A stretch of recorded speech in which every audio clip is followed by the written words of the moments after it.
ओम श्री गणेशाय नमः। जय माता दी भक्तों। ओम नमः शिवाय। आज बृहस्पतिवार है। यह दिन भगवान विष्णु और भगवान श्री हरि बृहस्पति देव को समर्पित है। आइए सुनते हैं बृहस्पतिवार व्रत कथा। प्राचीन समय की बात है। एक नगर में एक व्यापारी रहता था। वह जहाजों में माल लदवाकर दूसरे देश में भेजा करता था। वह जिस प्रकार अधिक धन कमाता था उसी प्रकार जी खोलकर दान भी करता था, परंतु उसकी पत्नी अत्यंत कंजूस थी। वह किसी को एक दमड़ी भी नहीं देने देती थी। एक बार सेठ जब दूसरे देश में व्यापार करने गया तो पीछे से बृहस्पति देव ने साधु वेश में उसकी पत्नी से भिक्षा मांगी। व्यापारी की पत्नी बृहस्पति देव से बोली, हे साधु महाराज, मैं इस दान और पुण्य से तंग आ गई हूँ। आप कोई ऐसा उपाय बताइए जिससे मेरा सारा धन नष्ट हो जाए और मैं आराम से रह सकूं। मैं यह धन लुटता हुआ नहीं देख सकती। बृहस्पति देव ने कहा, हे देवी, तुम बड़े विचित्र हो। संतान और धन से कोई दुखी नहीं होता। अगर अधिक धन है तो इसे शुभ कार्यों में लगाओ। कुंवारी कन्याओं का विवाह कराओ, विद्यालय और बाग बगीचों का निर्माण कराओ। ऐसे पुण्य कार्य करने से तुम्हारा लोक और परलोक सार्थक हो सकता है। परंतु साधु की इन बातों से व्यापारी की पत्नी खुश नहीं हुई। उसने कहा, मुझे इस धन की क्या आवश्यकता जो मैं दूसरों को दान दूं।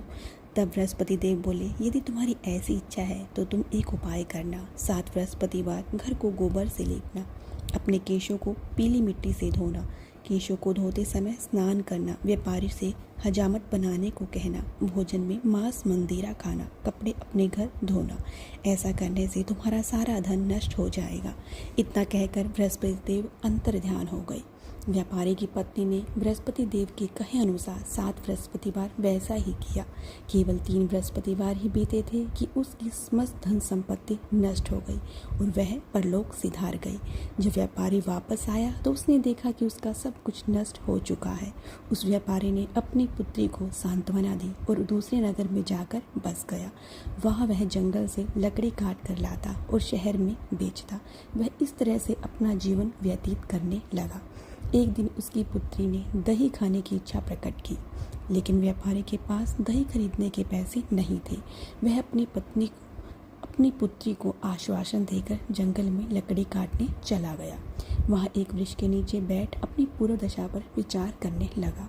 उस दिन बृहस्पतिवार था। तभी वहाँ बृहस्पति देव साधु के रूप में सेठ के पास आए और बोले, हे मनुष्य, तू इस जंगल में किस चिंता में बैठा है। तब व्यापारी बोला, हे महाराज, आप सब कुछ जानते हैं। इतना कहकर व्यापारी अपनी कहानी सुनाकर रो पड़ा। बृहस्पति देव बोले, देखो बेटा, तुम्हारी पत्नी ने बृहस्पति देव का अपमान किया था, इसी कारण तुम्हारा यह हाल हुआ है। लेकिन अब किसी प्रकार की चिंता मत करो।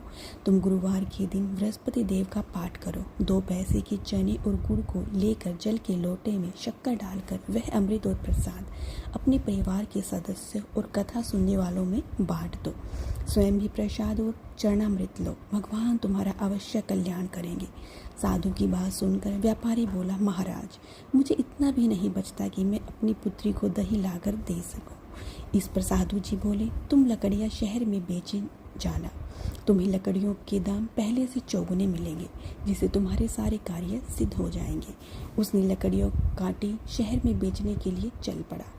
उसकी लकड़ियां अच्छे दाम में बिक गई, जिससे उसने अपनी पुत्री के लिए दही लिया। गुरुवार की कथा हेतु चना गुड़ लेकर कथा की और प्रसाद बांटकर स्वयं भी खाया। उस दिन से उसकी सभी कठिनाइयां दूर होने लगी। परंतु अगले बृहस्पतिवार को वह कथा करना भूल गया। अगले दिन वहां के राजा ने एक बड़े यज्ञ का आयोजन कर पूरे नगर के लोगों के लिए भोज का आयोजन किया। राजा की आज्ञा अनुसार पूरा नगर राजा के महल में भोज करने गया, लेकिन व्यापारी व उसकी पुत्री तनिक विलंब से पहुंचे। अतः उन दोनों को राजा ने महल में ले जाकर भोजन कराया। जब वे दोनों लौट कर आए तब रानी ने देखा कि उसकी खूंटी पर टंगा हार गायब है।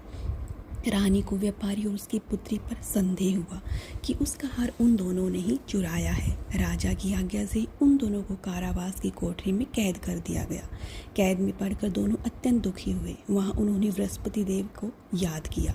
बृहस्पति देव ने प्रकट होकर व्यापारी को उसकी भूल का आभास कराया और उन्हें सलाह दी कि गुरुवार के दिन कैद खाने के दरवाजे पर तुम्हें 2 पैसे मिलेंगे। उनसे तुम चने और मुनक्का मंगवाकर विधि पूर्वक बृहस्पति देवता का पूजन करना, तुम्हारे सब दुख दूर हो जाएंगे। बृहस्पतिवार को कैद खाने के द्वार पर उन्हें 2 पैसे मिले। बाहर सड़क पर एक स्त्री जा रही थी। व्यापारी उसे बुलाकर गुड़ और चने लाने को कहा। उस पर वह स्त्री बोली, मैं अपनी बहू के लिए गहने लेने जा रही हूँ, मेरे पास समय नहीं है। इतना कहकर वह चली गई। थोड़ी देर बाद वहाँ एक और स्त्री निकली। व्यापारी ने उसे बुलाकर कहा कि बहन, मुझे बृहस्पतिवार की कथा करनी है, तुम मुझे 2 पैसे की गुड़ चना ला दो। बृहस्पति देव का नाम सुनकर वह स्त्री बोली, भाई मैं तुम्हें अभी गुड़ चना ला कर देती हूँ। मेरा इकलौता पुत्र मर गया है, मैं उसके लिए तो कफन लेने जा रही थी, लेकिन मैं पहले तुम्हारा काम करूँगी, उसके बाद अपने पुत्र के लिए कफन लाऊंगी। वह स्त्री बाजार से व्यापारी के लिए गुड़ चना ले आई। स्वयं भी बृहस्पति देव की कथा सुनी। कथा के समाप्त होने पर वह स्त्री कफन लेकर अपने घर गई।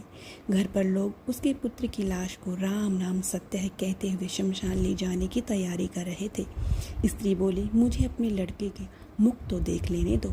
अपने पुत्र का मुख देखकर उस स्त्री ने उसके मुंह में प्रसाद और चरणामृत डाला। प्रसाद और चरणामृत के प्रभाव से वह पुण्य जीवित हो गया।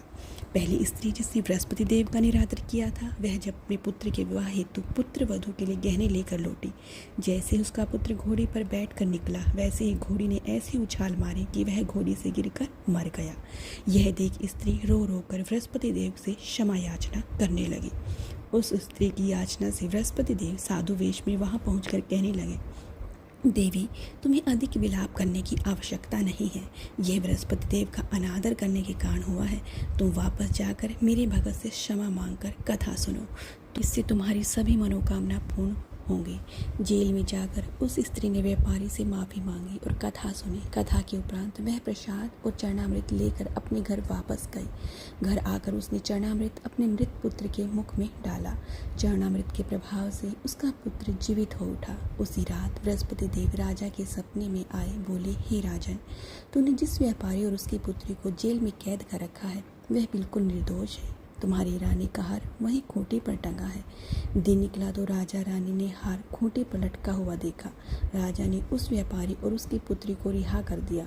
उन्हें आधा राज्य देकर उसकी पुत्री का विवाह उच्च कुल में करवाकर दहेज में हीरे जवाहरात दिए। बोलो बृहस्पति देवता की जय, बोलो विष्णु भगवान की जय, बोलो लक्ष्मी नारायण की जय।